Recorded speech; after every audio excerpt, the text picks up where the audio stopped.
జగన్కు విసిరిన రాయి బొండాకు తగులుతోందా? ముఖ్యమంత్రి జగన్మోహన్ రెడ్డి గారి పైన సతీష్ అనేటువంటి యువకుడు రాయి విసిరారు. ఆ రాయికి సంబంధించి 13వ తారీఖు సాయంత్రం 8:04 జరిగింది. ఈరోజు 18వ తారీఖు ఈవినింగు కోర్టులో ప్రొడ్యూస్ చేసినటువంటి పోలీసులు ఈ వ్యక్తి ముఖ్యమంత్రి గారిని హత్య చేయటం కోసమే పథకం ప్రకారంగానే రాయి విసిరాడు అనే విధంగా ఆ పాయింట్స్ వచ్చే విధంగా వాళ్ళు ఇచ్చారు. దాంట్లో ఏటు దుర్గారావు అనేటువంటి వ్యక్తి యొక్క ప్రోత్సాహంతో ఈ రాయి దాడికి పాల్పడ్డాడు అనే విధంగా కూడా వారు దాంట్లో మెన్షన్ చేశారు. అయితే ఈ సతీష్కి 14 రోజుల రిమాండ్ని విధించారు. 13వ తారీఖు రాయి దాడి జరిగింది. 13వ తారీఖు రాయి దాడి చేసిన సతీష్ మైనర్. 14వ తారీఖు ఆధార్ కార్డు ప్రకారంగా అతను మేజరు. అంటే 13 రాయి దాడి జరిగింది. 14వ తారీఖు అతనికి పుట్టినరోజు 17 నుండి 18 సంవత్సరాలు వచ్చినాయి. అందుకని మేజర్ అయ్యాడు. ఇప్పుడు ఈ మేజర్గా పరిగణలోకి తీసుకొని 14 రోజుల రిమాండ్కి పంపించారు. అయితే ఒక పథకం ప్రకారంగా హత్య చేసే విధానానికి ఆలోచనగానే దాడి చేసేటువంటి పథకం ప్రకారంగానే పోలీసులు దాంట్లో రిమాండ్ రిపోర్ట్లో పేర్కొన్నారు. ఆశ్చర్యకరమైనటువంటి అంశాన్ని మనం చర్చించాల్సిన అవసరం ఉంది.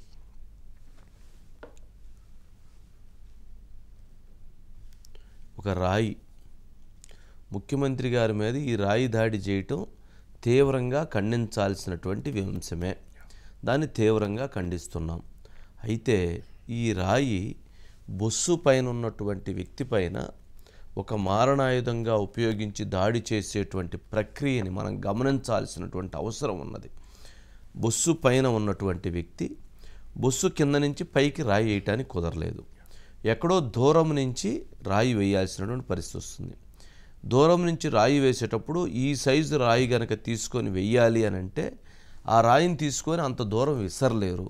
అది సాధ్యం కానటువంటి పని. అంతే కదా, ఇంత రాయి తీసుకొని విసిరేద్దామంటే వేయలేం కదా.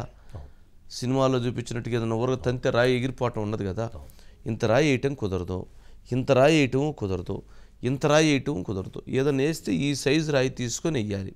అదే ఆ ఫుట్పాత్ మీద వేసేటువంటి ఆ చిన్న రాయి, టైల్ రాయి. ఆ టైల్ రాయి సైజు ఈ సైజు ఉంటుంది, ఈ సైజు ఉంటుంది. ఈ సైజు రాయి తీసుకొని విసిరితే దూరం వెళ్ళటానికి ఎక్కువ అవకాశం ఉంది. పెరిగే కొద్ది సైజు పెరిగే కొద్ది దూరం వెళ్ళదు, దానికి ఉన్న వేగం తగ్గిపోతుంది, అది ముందే పడిపోతుంది.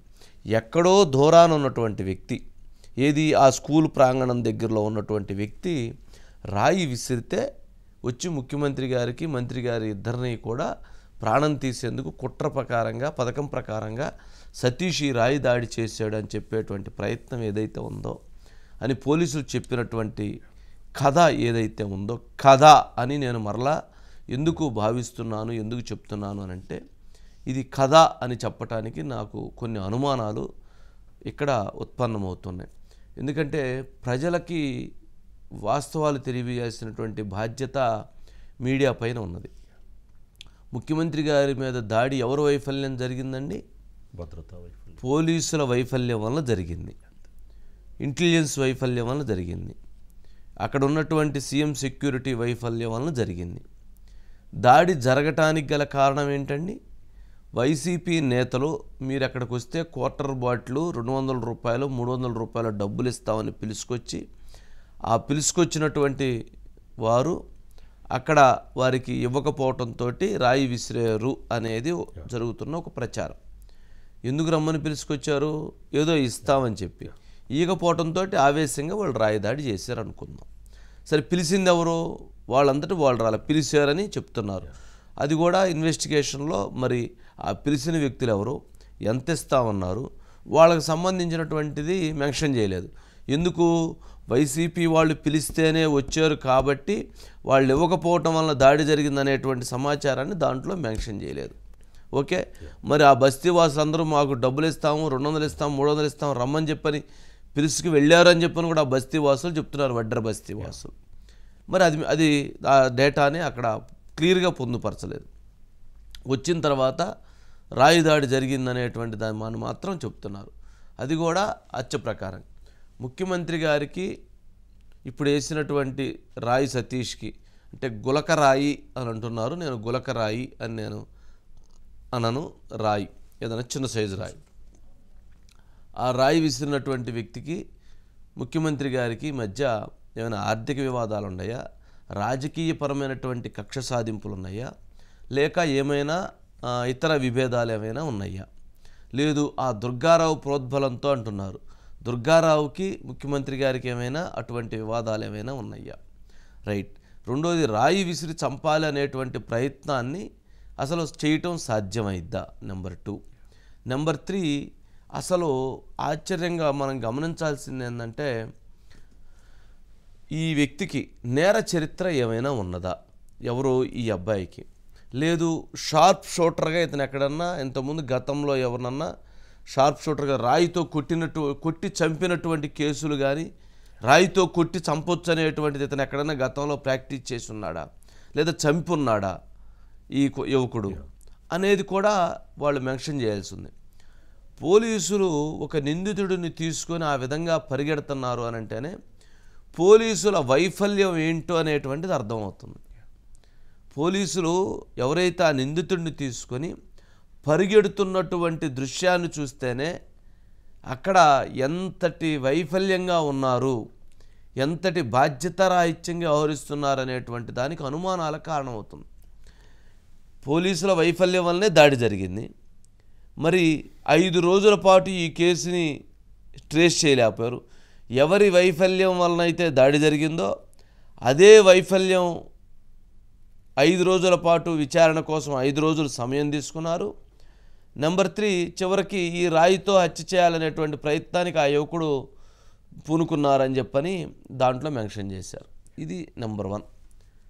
ఇక్కడ ఇంకొక సీక్వెన్స్ చూస్తే వైఎస్ జగన్మోహన్ రెడ్డి గారికి దాడి జరిగిన వెంటనే చాలామంది దీన్ని షార్ప్ షూటర్స్ వచ్చారని, ఇతర దేశాల నుంచి ఎక్విప్మెంట్ తెప్పించి కాల్చే ప్రయత్నం చేశారని, ఎయిర్ గన్ అని, ఇట్లాంటివి చాలా వచ్చినాయి. కానీ ప్రజల్లో నుంచి ఇది సరైనటువంటిది కాదు, ముఖ్యమంత్రి గారి మీద జరిగినటువంటి దాడి విషయంలో చాలామంది చాలా ప్రశ్నలు వేశారు. అది సింపతి క్రియేట్ అయిద్దని అనుకున్నటువంటిది సింపతి క్రియేట్ కాల, రివర్స్ అయింది. కోడికత్తి లాంటిది అన్నటువంటి భావన వ్యక్తమైంది. అంటే రివర్స్ అయింది. కేసు ముఖ్యమంత్రి గారికి సింపతి రాకపోగా వ్యతిరేకమైంది. పోలీసుల వైఫల్యము వ్యతిరేకత వచ్చింది. అంటే ఇప్పుడు పోలీసులు నష్టపోయారు, దీంట్లో ముఖ్యమంత్రి జగన్మోహన్ రెడ్డి గారు నష్టపోయారు.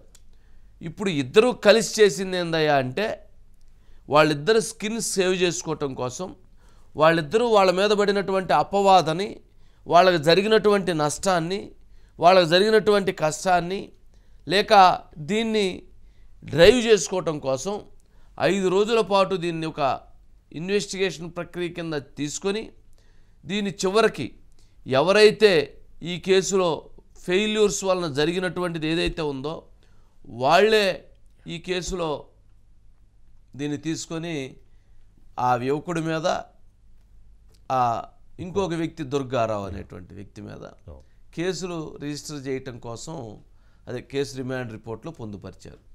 దీన్ని బట్టి అర్థమవుతుంది ఏందయ్యా అంటే పోలీసులు, ప్రభుత్వం ఇద్దరూ కూడా ఈ కేసు విషయంలో, రాయితో విసిరినటువంటి కేసు విషయంలో, ముఖ్యమంత్రి గారి గాయమైనటువంటి కేసు విషయంలో ఫెయిల్ అయ్యారు. వాళ్ళకి అది రివర్స్ అయింది. దానిని సేవ్ చేసుకోవటం కోసం ఇప్పుడు ఈ రకమైనటువంటి దిశగా వాస్తవాలకు దూరంగా, అవాస్తవాలకు దగ్గరగా ప్రచారాన్ని, సమాచారాన్ని ప్రజలకి ఏదైతే తెలియజేయాలో అది తెలియజేయకుండా ఈ విధంగా ఆ కేసుని ముందుకు తీసుకెళ్లారు అనేటువంటిది ఇప్పుడు ప్రజల వైపు నుంచి, మేధావుల వైపు నుంచి వస్తున్నటువంటి ప్రశ్నలు. మరి ఈ ప్రశ్నలకు సమాధానము 5 రోజులుగా దీని మీద క్లారిటీ ఇవ్వలేదు అని అంటేనే డీజీపీ స్థాయి వ్యక్తి ఇది ఒక ప్రశ్న ఉత్పన్నం. అదే గనక ఇది కాకుండా గనక ఆకతాయి పిల్లవాడు 350 రూపాయలు ఇస్తాను అని చెప్పి తీసుకొచ్చి ఆ కుర్రవాడికి ఇవ్వకపోవటంతో ఆ కింద ఉన్నటువంటి రాయి తీసుకొని ఆ ఫుట్పాత్ మీద రాయి ఇసిరేడు అని అంటే ఇది ఏదైతే అది పోలీసులకి అనర్థమే, ముఖ్యమంత్రి గారికి అనర్థమే. అందుకని ఈ అనర్థాలు జరగకుండా ఉండటం కోసం దీనిని ఎవరైతే వైఫల్యంతో దాడి జరిగిందో వాళ్ళే ఇన్వెస్టిగేషన్ చేసి వాళ్ళే ఈ కేసును ఒక కేసుగా రిజిస్టర్ చేసి వాళ్ళే విచారణ జరిపి వాళ్ళే దీని మీద ఈ రకంగా చేశారనేటువంటి ఒక అపప్రద అయితే ఇప్పుడు వాళ్ళిద్దరి మీద వచ్చేటువంటి అవకాశం ఉంది. నిజంగా మన సినిమాల్లో చూపించినట్లుగా మరి ఏదన్నా రాయి మనం ఇంతలావు రాయి తీసుకొని కొడతారు తల మీద ఎక్కడన్నా, అంటే హత్యకి జరిగే ప్రయత్నం. అంతేగాని ఇంతలావు రాయి తీసుకొని కొట్టి ఇది హత్య కోసం జరిగిందనేటువంటిది ఇది చెప్పటం అనేటువంటిది అది ముందు పోలీసులకి వాళ్ళకే అది నష్టదాయకమైనటువంటి అంశం. విజయవాడలో గాంధీ అని ఒక కార్పొరేటర్ ఉండేవాడు. ఇటీవల కాలంలో మనం చూసాం. ఆ గాంధీ కంటి మీద పొడిచారు. పొడిస్తే కన్ను పోయింది, అసలు పూర్తిగా కన్ను లేదు, కన్ను తీసేశారు. ఆ వ్యక్తి ఆ గాంధీకి ఆ కేసులో కూడా 307 పెట్టలేదు. ఆ రోజు కూడా స్టోన్ తీసుకొని కొడితే నేను జరిగిందన్నారు చెన్నుపాటి గాంధీ. మరి ఈరోజు ఇప్పుడు ఈ స్టోన్ విషయంలో మాత్రం అంటే ఈ రాయి మీకు వస్తేనేమన్నా ఇది మర్డర్ కోసం అయిద్దా, నాకు వస్తేనేమన్నా యాదృచ్ఛికంగా ఇసిరేసినట్లయిద్దా, కేసుకి రాయి మారింది. అలాగా దీన్ని మార్చారేమో అనిపిస్తుంది. సరే మొత్తానికైతే ఇప్పుడు అతని పేరు వస్తున్నది ఎవరు బోండా ఉమామేశ్వరరావు ఏంటంటే ఇప్పుడు ఎవరైతే ఆ దుర్గారావు అనేటువంటి వ్యక్తి బోండా ఉమామేశ్వరరావుకి ఇటీవల జనసేన నుంచి టీడీపీలో మార్చి కండవా కప్పించుకొని వాళ్ళ ఆఫీస్కి వెళ్తున్నాడట. అందుకని బోండా ఉమామేశ్వరరావు పేరుని దీంట్లో పెట్టాలనేటువంటి ప్రయత్నం కోసం చేశారని, ఇప్పుడు బోండా ఉమామేశ్వరరావు పేరు పెట్టిన తర్వాత చంద్రబాబు నాయుడు గారి పేరుని, పవన్ కళ్యాణ్ గారి పేరుని, లోకేష్ పేరుని కూడా దీంట్లో ఇన్వాల్వ్ చేసి 307 పెట్టి ఈ రాయి కేసులో చంద్రబాబు నాయుడు గారి పైన, పవన్ కళ్యాణ్ గారి పైన, లోకేష్ పైన, బోండా ఉమామేశ్వరరావు పైన 307 కేసు పెట్టి ఈ రాయి విషయంలో వాళ్ళను కూడా ఈ కేసులో నిందితులుగా చేయటం కోసం ఒక ప్రయత్నానికైతే పూనుకుంటారేమో దీని ప్రకారంగా. కానీ అలాంటి విచిత్రమైనటువంటి పనులు కూడా ఇప్పుడు జరుగుతున్నటువంటి విచారణలో సాధ్యమవుతుందన్నటువంటి అనుమానాలు కలుగుతున్నాయి కాబట్టి ఆ కామెంట్ చేస్తున్నాం. సరే, ఇక బైట్స్ ఉన్నాయి సార్, ఒకసారి ఆ బైట్స్ ప్లే చేయండి. Bites please. బాబాయిని గొడ్డలతో లేపేసింది ఎవరు తమ్ముళ్ళు అని అడుగుతున్నా. డ్రామా ఆడాడా లేదా? ఆ నేరం మా మీద పెట్టాడా లేదా? కోడికత్తి డ్రామా ఆడాడా లేదా? నిన్నే గులకరాయి డ్రామా. ఆయన మీటింగ్ పెట్టాడంట, కరెంట్ ఆఫ్ అయిపోయిందంట. పవన్ కళ్యాణ్ అక్కడికి వచ్చి ఒక రాయి వేసాడు, గులకరాయి. లేకపోతే చంద్రబాబు నాయుడు ఒక కుట్ర చేశాడు, హత్యా ప్రయత్నం. అర్థం చేసుకున్నారా తమ్ముళ్ళు? నీ మీద మా కోపం కూడా ఉంది. మాకు క్వార్టర్ బాటిల్ ఇస్తాన్నావు, బిర్యానీ పెడతాన్నావు, 500 రూపాయలు డబ్బులు ఇస్తాన్నావు, డబ్బులు ఎగ్గొట్టావు కాబట్టి నాకు ఆ సమయంలో కోపం వచ్చేసానని గులకరాయి వేసానని అతనే చెప్పే పరిస్థితికి వచ్చాడు. తలకి అతను కొట్టుకున్నాడో ఎవరు ఇసిరారో అతనే, అదంతా మనకు మాయ ఎలా జరిగిందో తెలియదు. ఇతని మీద మాకు కూర్చోబెట్టి దాడులు చేయడానికి మాకేం పని లేదా? మాకు వేరే పనులు లేవా మాకు? అయినా మీలాగా క్రిమినల్స్ మేము అందరి మీద దాడి చేసే నీకు అసలు నీ మీద ఎవరికైనా దాడి చేయడానికి ధైర్యం ఉంటుందా? నువ్వు బతకనిస్తావా? నువ్వు సొంత బాబాయిన గొడ్డలతో అడ్డంగా నరికి చంపేశావు. నువ్వు ఆ నరికి చంపించిన వ్యక్తులు నువ్వు వెనకేసుకొస్తావు. బోండామ ఏమన్నాడు? మా వాళ్లే కొట్టారు గులకరాయితో. ఎందుకు కొట్టారంటే అన్నా క్యాంటీన్ తీస్తారని కోపంతో కొట్టారు, లేదంటే 200కో 300కో మాట్లాడి తీసుకెళ్లారు, అది ఇవ్వలేదని కోపంతో కొట్టారని చెప్పి 2 రకాలైన స్టేట్మెంట్స్ ఇచ్చారు. సో చంద్రబాబు నాయుడు ఏమో ముఖ్యమంత్రి గారి మీద మా మీద బ్లేమ్ చేస్తారు. అంతకుముందు బోండామ కూడా చేశాడు, అతను క్లియర్గా చెప్పాడు మేము చేసాము, మా వాళ్ళు చేశారు. సో ఇంకా చేసినా కూడా ఈ చంద్రబాబు ఇట్లాంటి నాటకం.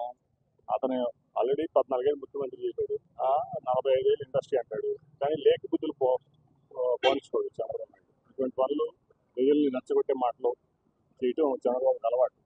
అతను అధికారంలో ఉంటే ఒక రకం, అధికారం లేకపోతే ప్రజల్ని రెచ్చగొట్టి మరి ఏదైతే ఆ ప్రభుత్వం ఉందో ఆ ప్రభుత్వం మీద ఇష్టం వచ్చినట్లు మాట్లాడటం చంద్రబాబు నాయుడు అలవాటే. ఆయన అందరికీ తెలుసు, దాంట్లో ప్రశ్న లేదు. దాంట్లో కంపల్సరీ అది బోండామా కన్సర్న్లో జరిగిందంటున్నా ఎటువంటి సందేహం లేదు. అది సార్ మరో దీని మీద అసలు ఇప్పటివరకు మరి ఇది ఎందుకని ఈ పేరు తీసుకొచ్చారు అనేది ఒక ఇప్పటివరకు లేని పేరు. అది ఎందుకనో డిఫరెన్స్ ఉంటుంది. మరి అది చూడాలి ఆ ఇష్యూలో.